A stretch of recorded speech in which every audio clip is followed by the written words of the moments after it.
Dr. Nito Kubain often repeats the mantra, "We live, they watch, they learn."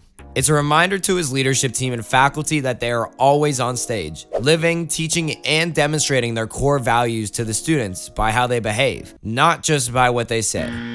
If you're a parent, you know your failures at discipline, self-motivation, taking responsibility, making money, your marriage, and taking care of your health are far more influential to your kids than anything you say to them. Most people do not like, nor do they want to own, this responsibility, preferring to blame the school system, their spouse or ex, life conditions, social media, and other things for what their kids have become. For business owners, this same truth exists. Your customers watch you too.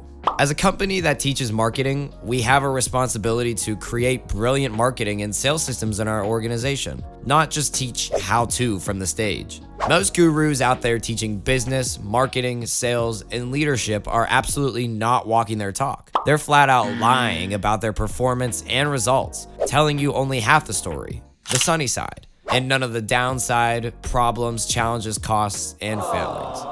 But any merchant of services or goods needs to make sure they're actually walking their talk too. If a cleaning company showed up to your house to provide a quote, but the car they showed up in looked like it hadn't been cleaned in over 10 years and was full of trash, clothes, food wrappers, and who knows what else, would you even want them cleaning your house? This is a litmus test for hiring as well.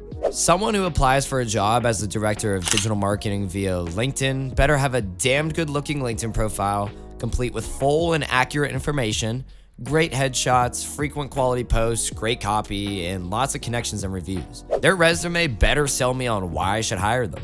If they can't do it for themselves, then how the hell can a company expect them to do it as a job? The number one reason a business owner leaves their current MSP and looks for another is because their MSP is unresponsive. So now they're looking at your website where you claim to provide proactive, responsive services, and they call your office to see if you're any different than the goofball they have who won't pick up the phone, won't return calls, and forces them to manage them as a vendor. And they get voicemail. Sometimes a callback 3 days later, if at all. What kind of signal does that send? You're full of shit.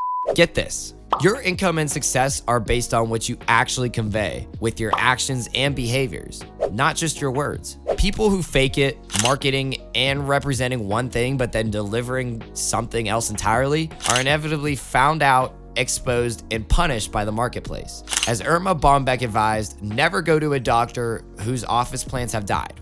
We would add to that list a doctor who is overweight, out of shape, smokes, and eats fast food. This is not to say you must be perfect and without flaws. Any business that is growing is going to have periods where things are sideways, or at least not as excellent as they should be. People make mistakes. I'm not suggesting perfection, but absolute congruence on a few very key items. What you should strive for is when your business is observed by a prospect, red flags and broken windows should not be the first things they see.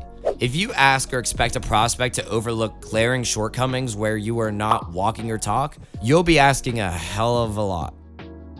If you like this video, be sure to like and subscribe to our channel. And of course, you can go read this article and more like it over at mspsuccess.com.